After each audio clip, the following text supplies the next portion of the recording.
Fayyaafis ta'ee jireenya keessatti milkaa'uuf wantoota ganama raawwachuun jireenya keenya jijjiiran kan jedhu ilaalla. Mee ganama maal gochuu qaba namni tokko fayyaa guutuu qabaachuuf akkasumas immoo jireenya keessatti milkaa'uuf kan jedhu tokko tokkoon ilaalla. Keessumaa kanneen baay'ee murteessoo ta'an waliin ilaalla jechuudha. Chaanalii kanaaf haaraa taanaan sabskiraayib gochuun maatii ta'aatii waan hedduu irraa argadhaa jechuun barbaada. Kan jalqabaa ganama ka'uudha. Ganama roonnu dirqama sa'aatii 11 10 ta'uu hin qabu. Ganama nama dursinee ka'u. Ganama irra booda sammuun boqonnaa gahaa argatee dammaqee ka'a waan ta'eef akkasumas jeequmsa hin qabu waan ta'eef yeroo kaanu waan hedduu durfamuu qabu dalaguun guyyaa ofii waan hedduurraa tasgabbeessinee yookaan wantoota sammuu qulqulluudhaan dalagamuu qaban irraa dalagnee jalqabna jechuudha. Namoonni ganama ka'an kanneen ganama hin kaanerra carraa mukaa'uu fi kan dipireeshinii fi dhiphina sammuu kan anxaayitii qabaachuun isaanii gadi bu'aa akka ta'e qorannoowwan hedduun ni agarsiisu. Ganama ka'uun dursinee qophaa'uun hojiittis ta'e barnootaaf ariifachuu kan jarjaruu hambisa. Sochii qaamaa hojjechuuf illee yeroo arganna. Galgala yeroo dadhabnee gallu sochii qaamaa hojjechuuf nutti toluu danda'a. Akkasumas yeroon dhibuu danda'a galgala. Kanaaf ganama kaana sochii qaamaa hojjechuuf yeroo arganna jechuudha. Akkasumas namoonni ganama kaan galgalallee hirriba gaarii yookaan kwaalitii siliippii rafu jechuudha. Kanaaf ganama ka'u. Akkasumas inni gara biroon ganama yeroo kaanu siree keenya hafuun ka'uudha. Ganama yeroo hirribaa kaanu always siree keenya hafnee sirreessinee ka'u. Hojii guutuu tokko haa xiqqaatus malee hojii guutuu tokko ganama raawwachuu keenyaaf miirri uumamu guyyaa keenya fooyyee kan qabu taasisa. Atleast haa xiqqaatu malee siree hafnee sirreessinee ka'uun akka hojii tokko raawwanneetti akkasitti fiil godhachuudha qaamni keenya. Wanta diigamaa dhiisanii ba'uurra sirreessanii bareechanii ba'uun guyyaan ofii tasgabbaa'aa ta'ee akka jalqabuuf tarkaanfii tokkodha. Akkasumas galgala siree hafamatti siree sirraa'ee hafamitti galuun illee hirriba galgalaa ni fooyyessa. Qabxii sadaffaan ganama raawwachuu qabnu akka hirribaa kaaneen bishaan dhuguu. Osoo cireenyaatiin ganama akkuma hirribaa kaaneen bishaan dhuguu.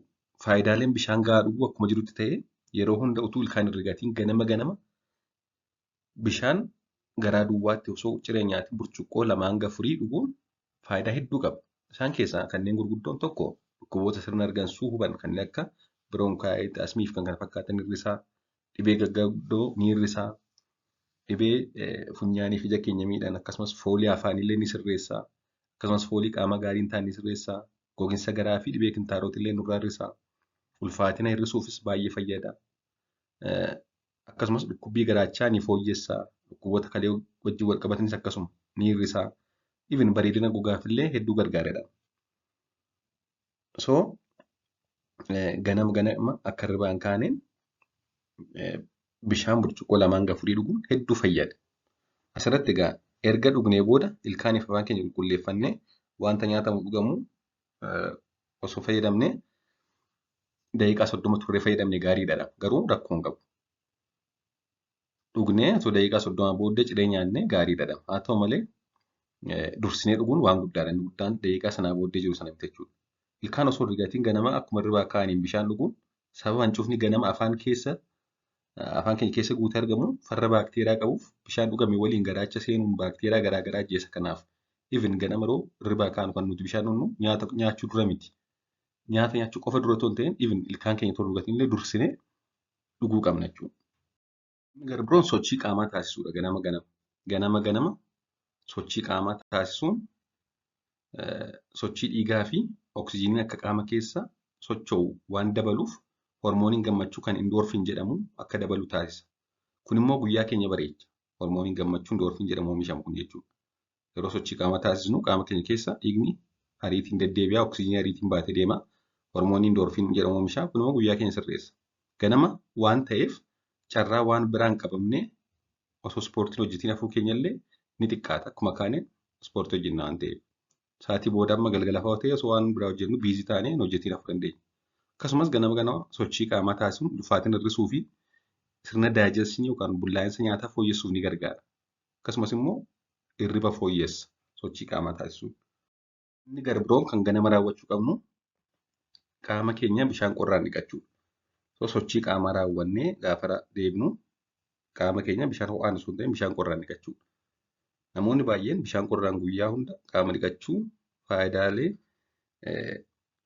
isaa baay'een beekanii akkuma noormaalii guyyaa hunda dhiqachuun barbaachisaa miti. Torbanitti yeroo 3 akkas dhiqachuun gahaadha.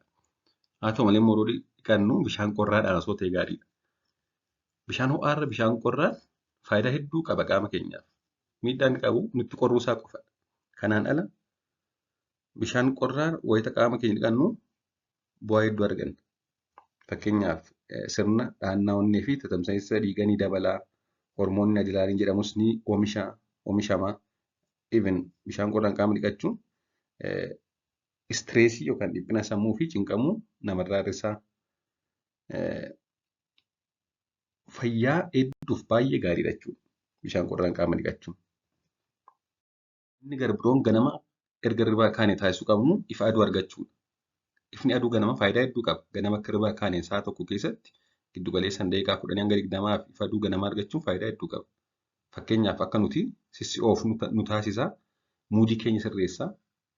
Sababni isaas ganama ifa aduu ho'ifachuun hanga hormoonii meelaatooniin jedhamu qaama keessaa jiru gad buusee akka kortisooliin dabalu taasisaa. Kortisooliin qaama keessa dabaluun akka nuti sissi'oof nu taasisuuf dadhabbii hir'isuuf ni gargaara. Meelaatooniin ammoo hormoonii hirribaa nama qabsiisu jedhamee beekama. Inni kun immoo ni hir'ata jechuudha yeroo ganama ifa aduu fudhannu. Garbiraan qulqullina hirribaa fooyyessuuf ni gargaara. Kana malees ifni aduu ganamaa fedhii nyaataa fooyyessaa, dandeettii yaaduu yaadachuu cimsuuf gargaara. Akkasumas mukaa'uu yookaan dhiphina sammuu dipireeshinii nurraa ittisuuf gargaara. Dandeettii dhibee dandamachuullee ni dabala. Fayyaa lafeefis ni gargaara. Sababni isaas vaayitaamin D oomishuuf gargaara waan ta'eef. Akkasumas dhibee kaanserii garaagaraa fi kaanserii gogaa, sombaa kan kana fakkaatan ni hir'isa jedhamee tilmaamama. Kana malees immoo fayyummaa gogaa keenyaa fi fakkeenyaaf finnisa nurraa hir'isuuf illee akkasumas madaa qaama keenyarra jiru akka dafee fayyu taasisuuf ni gargaara jedhama. Ifni aduu ganama. So ganama ifa aduu daqiiqaa 10 hanga 20 argachuu. Inni garbiroon ganama akka hirribaa kaaneen sooshaal miidiyaa ilaaluu dhiisu. Yeroo ammaa kana hundi keenya ganama akka hirribaa kaaneen sooshaal miidiyaa ilaallaa. Sanaa booddee ajandaa kan keenya hin taane ajandaan biraa sammuutti qabannee hirribaa kaana jechuudha. Wanta nuyi ilaallanne yookaan yoo nu ilaallatallee wanta paayiroorii keenya hin taane ajandaa nama biraa fudhannee sammuu keenyatti sammuu qulqulluu tasgabbaa'ee rafee boqotee buletti ajandaa namaa qabannee kaana.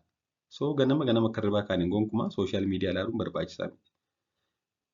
Ganama sooshaal miidiyaa ilaaluu dhiisuun hanga istireesii yookaan dhiphina sammuullee ni hir'isaa.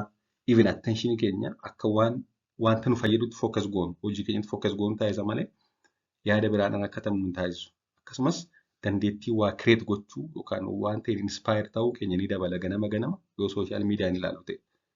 Fayyummaa sammuuf illee hedduu gaariidha. Akka waliigalaatti ganama qofa miti. Osoo sooshaal miidiyaan baay'isnu ta'e gaariidha.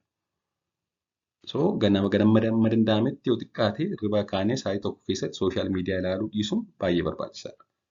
Isaan kun egaa qabxiilee gurguddoo ganama akka hirribaa kaaneen taasisnee fayyaa keenyas fooyyessan akkasumas milkaa'ummaa jireenya keessatti qabnu kan fooyyessanidha.